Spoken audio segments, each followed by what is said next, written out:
Well, we are continuing with our series about the power of intention. We've been talking about this all month, about this power and this energy of intention, because in the first part of August, we as community set 6 very powerful intentions for our What's Next. We invited Dr. Kathy Hearn to come over and do the co-creation process with us, because we founded ourselves in 2015 and we've been growing along, but Spirit's been stirring us this year and saying lots of things through many of us about what's next for us. So we thought we would get all of us together and work on this idea of co-creation with Spirit, and what are those ideas. Those have now come into manifestation, or into form, as the ideas or the intentions. And again, there were 6 of those that we set for ourselves. So on Sundays this month, I've been talking about 1 or 2 of those intentions at the community level, because we know that they first must manifest through us. We must be it, right, before we can see it reflected back to us. So that's the idea that we've been exploring on Sundays, and then we're having a monthly meeting to take each one of those, and everyone's open and invited to come to those as we discuss more about the how portion of those intentions. How we're going to move our feet, in other words, to be able to see those intentions come into form in our community. So today we're looking at the 3rd and 4th intention that we've set: cultivate a culture of fellowship and participation, and exercise an effective visitor and congregant retention plan. But my talk is the spirit of the place. The spirit of the place. And as I've looked at it this week, it really has come to me around the idea of community. Both of these really speak to this idea and concept of community, don't they? And what that is. And as we talk about community, we sing our Come Together song. We've sung that pretty much every Sunday since we opened. And when I look up the word community, it's a feeling of fellowship with others as a result of sharing common attitudes, interests, and goals. And we do that around here, particularly now that we have these 6 intentions that we're also committing ourselves to. So when we wrote out the intentions, we did it for the community, but if you remember in our Sacred Covenant prayer, the realization step of that is in the first person, I.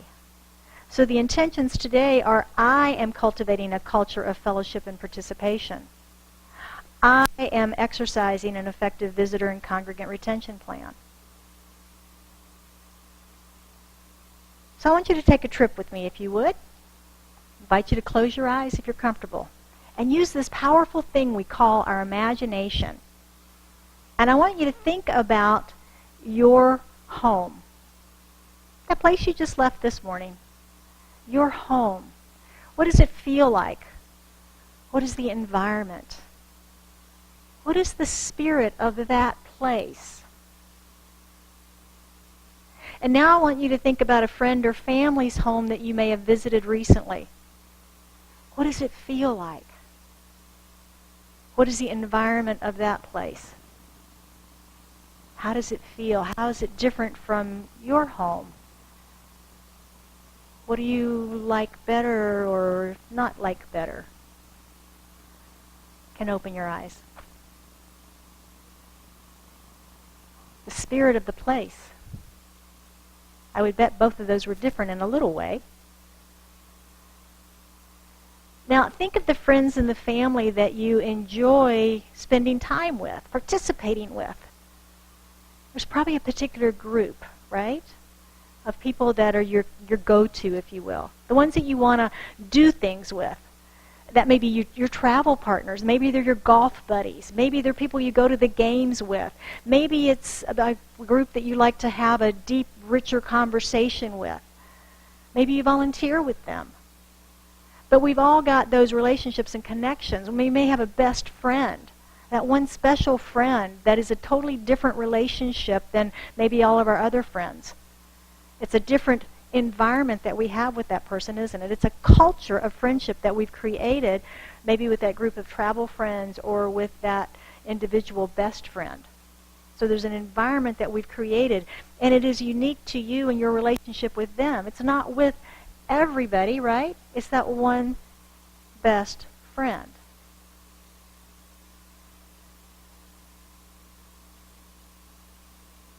So what I think about this first intention, cultivating fellowship and participation, what I think it is about, that's what I think it is about our center. What is our environment that we're creating here? And when we think about the center, we could pick up our bodies and walk outside and across the street and go sit down someplace else, and we'd still be community, wouldn't we? It's not this physical place as much as it is us that is that community. So what is the fellowship and the participation and the environment that we as individuals collectively come together and create? What is that environment? Well, I think it's a place where we do connect with each other. I think it's a place where we feel welcome, we feel included, at least I hope so. And we talk about how I've been amazed actually at how not amazed, that's the wrong word, I've been pleased. How about that? I've been pleased to hear conversations about how you're getting together with each other outside of community on a social basis. So even that friendship and connection is building outside of the community, and I'm delighted to hear that and how we support each other. So one of the ideas in the science of mind that Ernest Holmes teaches and talks about is that we are a microcosm of the macrocosm, that as spirit operates, that we do the same on this microcosm within our own thinking, that our thoughts and our words and our actions create, and that spirit does that on the universal. We do that within our own lives. So that's one of the key concepts that we have. We create our own reality. You've heard that.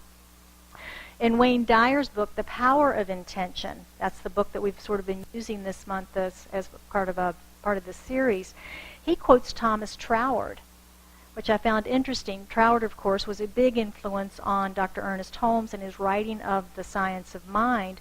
And Troward says the law of flotation was not discovered by contemplating the sinking of things, but by the contemplating of the floating of things, which floated naturally. And then intelligently asking, why do they float? Why do they float? And if you remember, ships were originally made of wood. Anybody that been to Jamestown and seen the boats? I guess the replicas now, but they're all wooden, right? Can you imagine crossing the Atlantic Ocean in one of those things? No, I can't either. They're very small. Because wood naturally floated, that's why they made boats out of wood. But then it was discovered that anything could float if it was lighter than the mass of liquid it displaces. That's a quote. I couldn't tell you any more than that. So today, we can make iron float. That's why you can get on a cruise ship, or you can see an aircraft carrier with all those giant airplanes coming and going out in the ocean, and it's floating. It's not sinking, right? There's some science in there. So Wayne uses the example, though, to remind us that the key is being aware of what we place our thoughts on. Have we heard that before? Sure we have. Be aware of what we place our thoughts on. He says you cannot access and work with this power of intention if you are contemplating the impossibility or what's missing. Now, we know that as what we focus on expands, right? We can't sit over here and be talking about what's missing in our lives and create it, because we're going to get more of what's missing, right? We also must become it first. We talk about that as well as a principle. That he's incorporating all of that in here.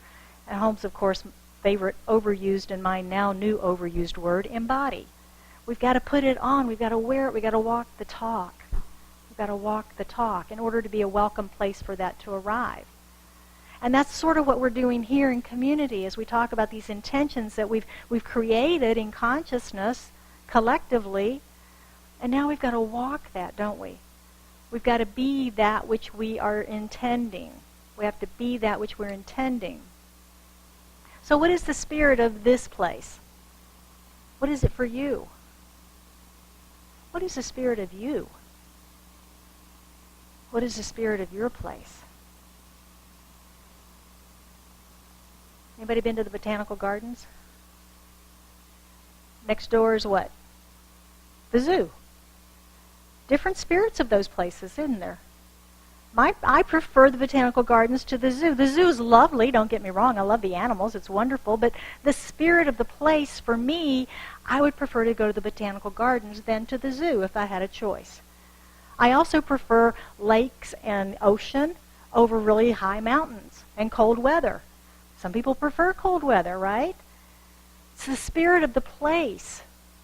It's the spirit of the place. What is the spirit of you, within you? Ernest Holmes, again, the author of The Science of Mind and the founder of Centers for Spiritual Living, in his book, Living the Science of Mind, reminds us that we are each a spiritual broadcasting station sending and receiving energy. Now, we've heard this before. We've talked about that before, and even science is telling us how connected we are on this energetic basis. He goes on to say that the mental atmosphere of a home can influence its pets and children, and that if there's unhappiness and criticism, then a neurosis can result. How many homes, businesses have we seen implode because of criticism and unhappiness and fear? Right? Yeah. It is... We receive that energy. We can receive that energy. And of course, neurosis is being depressed, anxious, obsessive, and even a hypochondriac. We embody those feelings that are coming at us. I have an example that I know someone that bought a dog years ago, a little puppy, really cute, a Vizsla, I believe Vizsla is what it's called. And because of life changes and things that happened in their life right after they got the dog, they had to crate it for a great portion of its life because of where they lived, the way they lived, the travel, etc. So the pup grew up in basically a kennel and a cage. And it was really one of the most neurotic sort of dogs that I had ever been around as it grew up.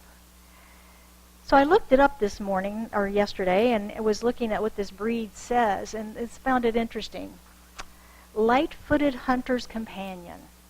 Sensitive and loving around the house and intense at work. They form a tight bond with their owners and hate to be left alone. They excel at sports and activities with great stamina. They're ideal for jogging or biking companions. So this pup was not in the environment that was its nature, was it? It was not raised in that nature, and it created this neurosis in the animal that Holmes talks about that we can see in other situations. It was very sad. It was a very sad. So the energy that we broadcast and receive is important, which is why he taught that we can live happier, healthier, and more successful lives if we focus on the positive, focus on what we want to experience in our lives as opposed to the negative and what we don't want to experience in our lives, right? But it's so easy to focus over there, isn't it? And be upset about over there as opposed to what it is we're truly trying to create, bring into, and manifest in our life, which is more peace, more love, more joy, more compassion, more kindness. Those are the things we're really trying to manifest. We may wrap them up in things like more money and whatever, but what we're really trying to manifest are those qualities of spirit that unite us back into the wholeness of who we really are, so that we can forget the separation that we sometimes believe in this other stuff out there. So the energy, again, that we broadcast. Consider your own life. What are you sending out? What are you broadcasting? When you walk into the room, do you illuminate it? Do people know you're there? Sometimes. Right? I love all these facial expressions. You can make up a story about each one of those, can't you? You can make up a story about what is going on with each one of them. They're probably actors that are just doing this as part of an audition, but in reality, we can make up a story about what's going on in their life. What's happening with him? He's pretty sad, isn't he? This is a brainiac kid, right? We don't know that. We're making up stories. We're making up stories, and we're not even in their physical presence to make up that story, but imagine being in their energy. Imagine being in their energy. You ever been around somebody that you just kind of go, yeah. Or someone that you just want to hug? Oh my gosh, you're the happiest person on the planet. I need some of that. Yeah, we know that. We know that energy. So consider what you're broadcasting and whether you're friendly and open, you're closed and curious. And when you think about this center, what are your intentions for being here? Because we know there's an energy and a power and intention, right? What's your intention for being here? Are you here simply to receive? Are you here to connect and to participate and to be part of the self-realization of yourself and the center and others around you and be an example of that? And you know, we're all on a spiritual path and we're all on different steps of that path. And when we first get started, we're just in that receiving mode going, let me check this thing out. I'm not sure about what they teach. I'm not sure about who these people are, what's going on. Just let me receive. Don't ask me any questions. And those of us that have been around a while, you begin to take another step and you go, well, maybe I'll talk to somebody. And then maybe I'll volunteer. Maybe I'll take a class. Right? That's kind of been the spiritual journey for most of us. We get a little more, dip our toe in a little bit deeper and deeper as we go. So wherever you are on your path is just fine. Just fine, wherever that might be. But recognize intention as a powerful creative energy. It's a powerful creative energy. As I look at our world today, and I've been thinking about this for about 6 or 8 months now, as I've read some studies about the decline in churches over the last probably 30 years. I think I shared this before. There's a lot of studies out there that talk about attendance being off in churches. And there's almost, for me, a correlation in what happens in society as that lack of connection in the spiritual community is starting to happen. There's also a lack of connection in our social world. Yeah, we're all connected socially. We're on social media. We're in did everybody check in on Facebook this morning, by the way? Let them know you're at Scottsdale CSL. So checking in on social media. But I want to say, we've got a meetup group for Scottsdale CSL. We've had it for 3 years? About 3 years now. We have 300 members on that. Exactly. 300 members. And when I look at some of those members, they're members of 25 other groups. We want to connect. We want to be a part. But I think there's only been about 5 people that have told me they've come to our center through meetup. Out of 300. We want to connect. We want to be a part. But there's a fear, isn't there, of stepping over that threshold? Joe told me yesterday we've got over 400 on our mailing list that goes out every Saturday morning. 400 people. Look around. Right? So we're reaching 700 people a week. We're reaching 700 people a week. What is the fear that's keeping the other 660 from stepping through our doors? Right? Because there's got to be something there. There's got to be something there. I think it'd be a great research study to find out the desire versus the action to achieve it. Because isn't that what it comes down to? We get the idea, we get the desire, and we might even get fired up about it, but then we don't take the step. We don't take the action. So the beautiful thing about this teaching is that we have, through the use of its principles and practices that we teach through our classes and workshops and things, the power to raise that frequency that Holmes was talking about. We have the power to raise our frequency of broadcasting, to change not only what we're sending out, but also what we're receiving, right? What we're receiving. I think it was Mary Morrissey's example of the television receiver and tuning to the different stations. What station are you tuning into? CNN, constantly negative news? Or are you tuning into something positive and uplifting? What are you filling your mind with? What are you filling your mind with? Are you raising or lowering your own personal broadcast or vibration? It's always fascinating to me when somebody gets upset about something or says something and I go, what? Because I'm not tuned in to that. I don't respond, react, or sometimes even really hear it. But yet, someone that's in fear, and you say something fearful to them, they will have a big reaction to it. I think we've all experienced that at one time or the other in our lives. So let's move on to our fourth intention. I'm exercising an effective visitor and congregant retention plan. And it's in alignment with that idea of fellowship and participation, isn't it? Because visitors coming to our community, for me, are such honored guests. They're such honored guests. This intention came from that idea of welcoming the first-time guest as that gift from Spirit. Now, we were just talking about the fear of participation. So think about being a first-time guest. Researching where we are, figuring out how to get here, getting up on Sunday morning, getting dressed, getting in your car and finding the place, walking through the gauntlet of the hallway with everybody going, "Hey, how are you? What's your name? How'd you find us?" Right? How many of you first-timers got all that this morning? There you go, right? We're a welcoming community. We are. So that is a gift from Spirit. Now the gift has been given. Thank you for being with us. Thank you. The gift has been given. What do we as community do with that gift? How do we receive it? How do we receive that gift? Because Spirit implanted that desire for these folks to get up, all of you, frankly, to get up and come in this morning, didn't it? And you said yes.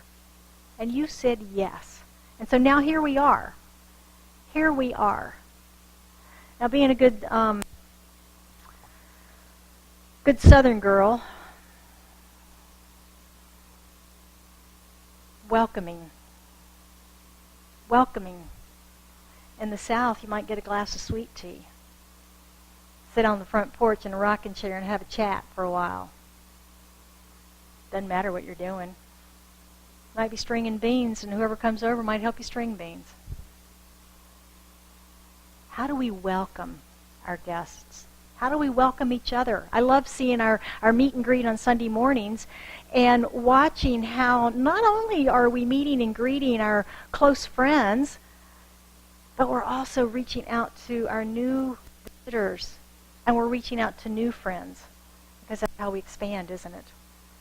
That's how we expand and connect with each other. So how do you create fellowship and connection in your life? Not just here, but outside. How do you create that fellowship and connection? How do you maintain your relationships? You know, we have classes here. We have Wednesday Night Light. We have Brunch Bunch today. Everybody can come and join us for that and connect and fellowship. Fun with Friends that we do every month or two, where we connect socially in the evenings as a community. And then tomorrow night's foundation class with Reverend Catherine. That's a particularly wonderful way to connect in community, because it's a smaller group. It's a more intimate discussion, more so than me just standing up here and talking to you. And you get to know each other. And I've seen lifelong friendships develop in foundation classes. So it's a wonderful, wonderful opportunity for you to not only explore and learn about the principles and the teaching of the science of mind, but also about each other, and to connect in that community. And I can hear you all going, "Oh my gosh, she's asking me to do one more thing. My schedule is so full. What is she talking about?" And I hear you. I got it. It's like those meetup groups, right? Belong to 25 meetup groups that meet once a month. You can't do it. It's not even possible, is it? So how can I add one more thing to my schedule? How can I add one more thing to my schedule? And I have my own moments where I go, I don't want to go to the meeting, to the class, to the Wednesday night. I don't want to go. But there's not been one time in my 20 years in this community and teaching that I've gone home from such a meeting or class and regretted it. I always feel better. I always feel empowered. I always feel filled up, loved, and in a much better place when I get home than when I left. Anybody else had that experience?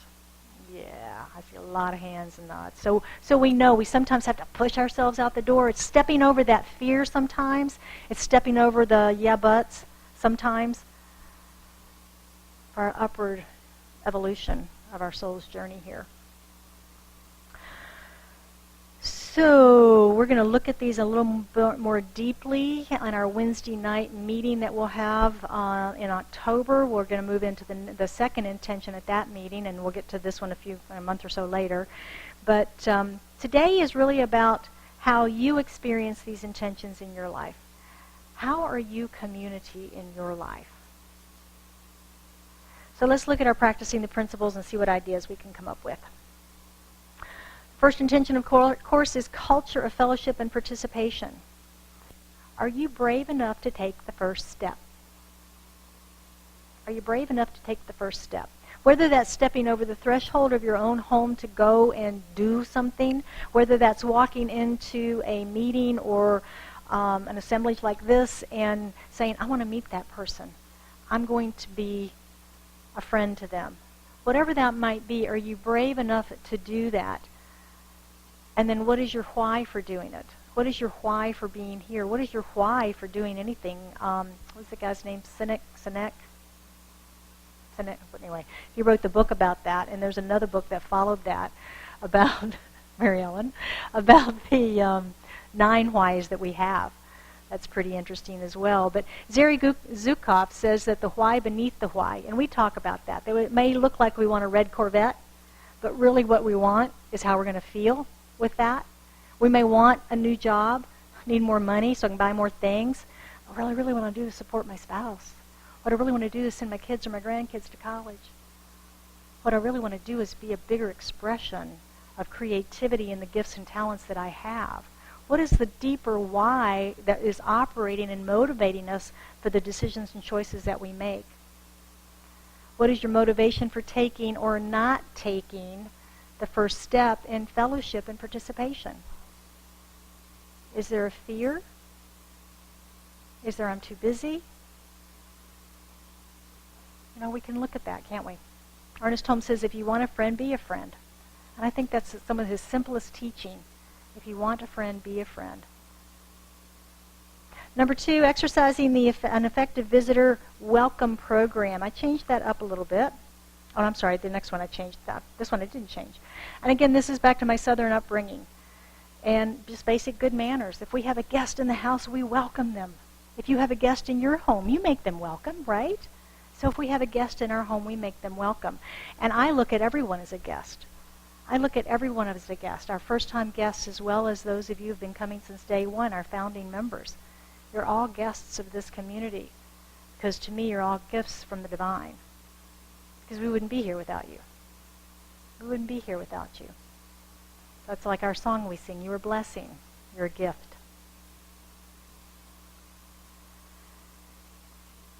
So we talked about the news. Separation is one of our biggest fears, that we think we're separate from each other, that we're separate from spirit, that we're not all in this wholeness and unity of oneness that we teach that we are. So a practice that you could try this week is turning on the news. And when you hear your head or even your voice talking about them and they and getting angry, it's an opportunity for prayer. And it's an opportunity to remember the wholeness and the oneness that we all are. As Lisa said in her prayer, God is all there is. And that we're all sons and daughters of that Most High. So there is no them, they, or other. It's us.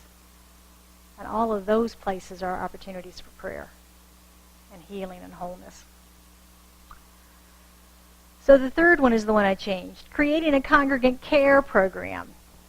Instead of retention, it's congregant care for me. I thought that just resonated more with me than retention. And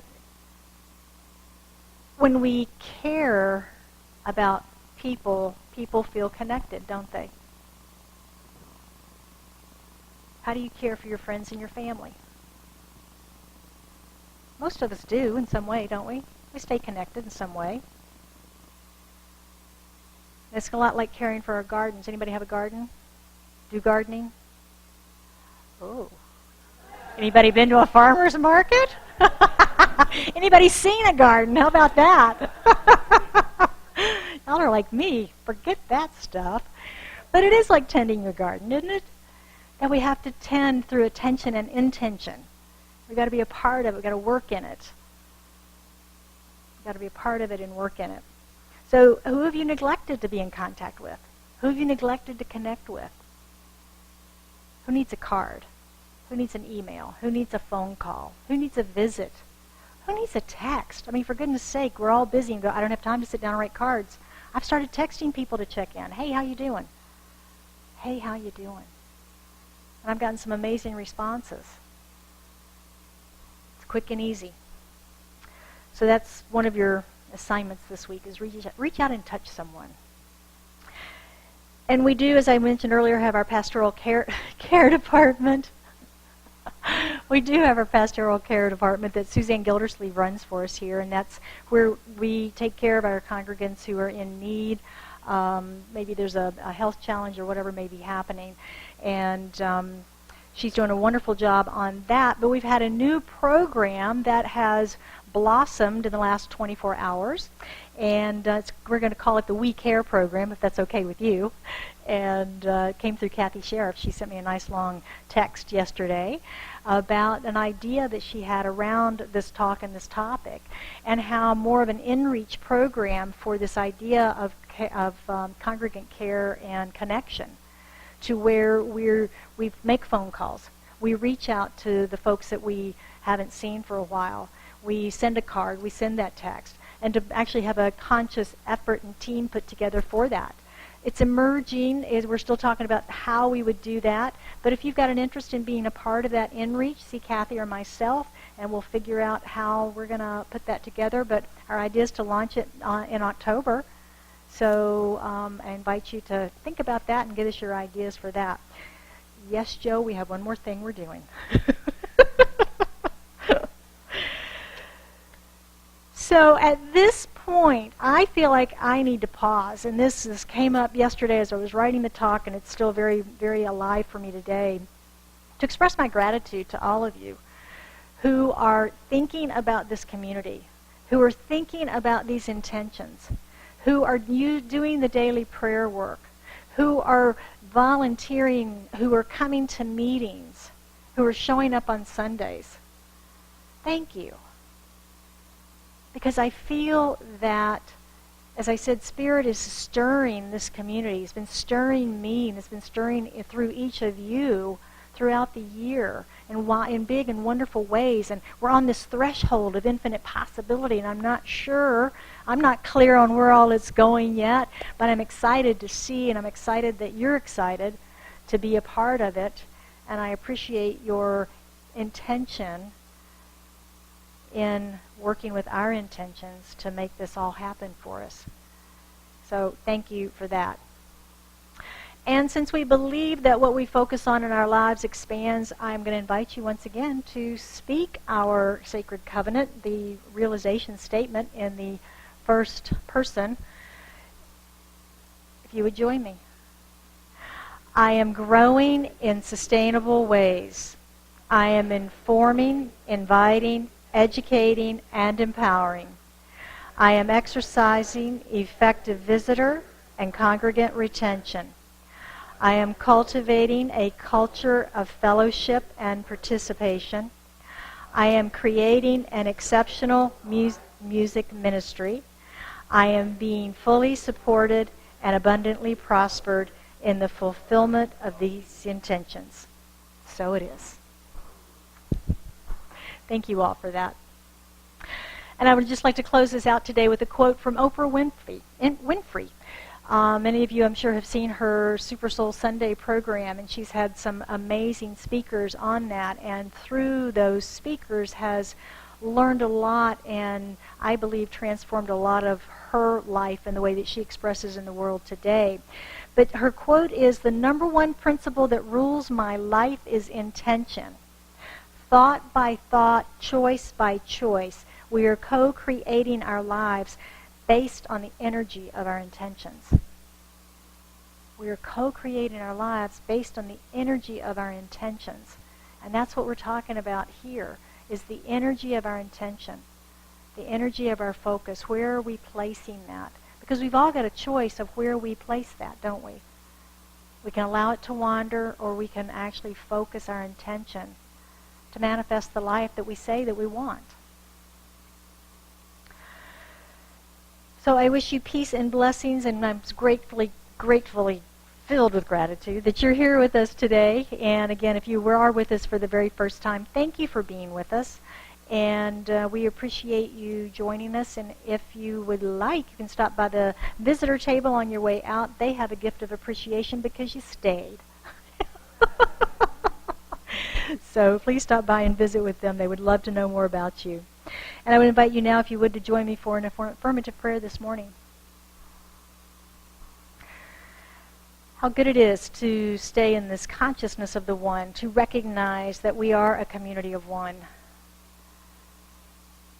That's God, Spirit, Source, Essence, Presence, whatever we may call this infinite being is all that there is. And we are all it. We are all in it as it is in, through, and as us, as individualized and unique expressions of it. I am that which it is, and so are each of us that are in this room.